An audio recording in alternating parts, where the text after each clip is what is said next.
Hello students, welcome to Max Nero. 11th standard Max chapter 10 exercise 10.4 problem number 10. Question number 10 பாப்போம். Question பாருங்க. Tan inverse root of 1 minus cos x by 1 plus cos x கொடுத்துருக்காங்க.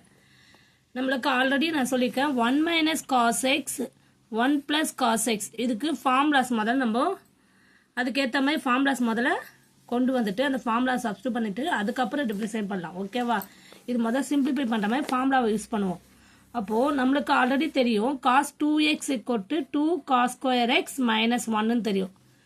இப்போ இந்த 2 cos square x மட்டும் இங்கே வச்சுக்கிட்டு இந்த -1 இந்த சைடு போச்சுன்னா 1 plus cos 2x = 2 cos square x. நம்மளுக்கு அப்போது 1 plus வெறும் cos xன்னு இருந்ததுன்னா அப்போ என்ன ஆகும் 2 cos square x by 2 ஆயிரும். ஓகேவா?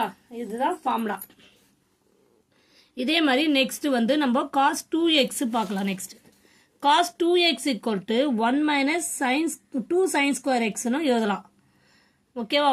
cos 2 cos square x minus 1 எழுதலாம், இல்லைன்னா 1 minus 2 sin square xன்னு எழுதலாம்.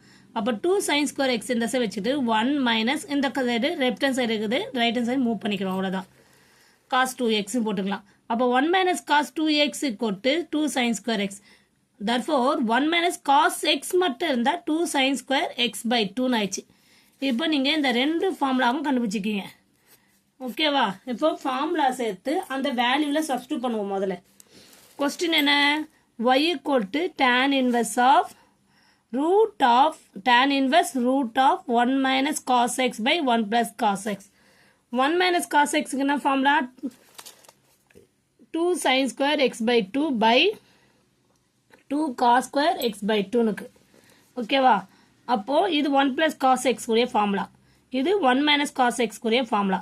இப்போ இந்த 2வும் இந்த 2வும் கேன்சல் ஆகிடும், இந்த 2வும் இந்த 2வும் கேன்சல் ஆயிடுச்சுன்னா நம்மளுக்கு sin x by 2, அதாவது இங்கே என்ன ஒரு ஸ்டெப் வரோம்னா next step tan inverse of root sin x by 2 by cos x by 2ன்னு ஆகும்.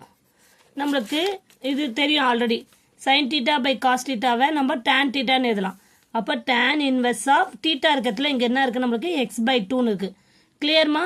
அப்போது tan x by 2ன்னு ஆக்கலாம். tan inverse டேனும் கேன்சல் பண்ணிடலாம். அதாவது tan inverseன்றது 1 by tan போட்டால் tan கேன்சல் ஆயிடுது. ஓகேவா? அப்போ நம்மளுக்கு இப்போ வெறும் y = என்ன வேல்யூ வந்துக்கும்? x by 2 தான் வந்துக்கும். இந்த அளவுக்கு நம்ம சிம்பிளிஃபை பண்ணிட்ட பிறகு நம்ம டிஃப்ரென்ஷியேட் பண்ணால் ஈஸியாக இருக்கும். அதனால தான் சிம்பிளிஃபை பண்ணிவிட்டு அப்புறமா டிஃப்ரென்ஷியேட் பண்ணுறோம். கிளியர்? இப்போ பாருங்கள், நம்மளுக்கு என்ன ஆன்சர் வந்திருக்கு? y = x by 2ன்னு வந்திருக்கு. y = என்ன வந்திருக்கு? x by 2. Differentiate with respect to x. dy by dx = இப்போ எக்ஸை மட்டும் தான் டிஃப்ரென்ஸ் பண்ணணும். அப்போ எக்ஸை டிஃப்ரென்ஸ் பண்ணால் 1 by 2. அப்போ ஃபைனல் ஆன்சர் அது நம்மளுக்கு dy by dx = 1 by 2. எல்லாருக்கும் புரியுதாம்மா? ரொம்ப சிம்பிள். நம்மள 1 minus cos xும் 1 plus cos xும் ஃபார்முலாஸ் கண்டுபிடிச்சி அதை சப்ஸ்டியூட் பண்ணி கேன்சல் பண்ணிவிட்டு வெறும் x by 2ன்னு ஒரு டேர்ம் ஃபங்க்ஷனை சிம்பிளாக கொண்டு வந்துட்டு அதுக்கப்புறம் டிஃப்ரென்ஸ் பண்ணால் நம்மளுக்கு dy by dx = 1 by 2ன்னு வந்திருக்கு. எல்லாருக்கும் புரியுதாம்மா? Thank you students.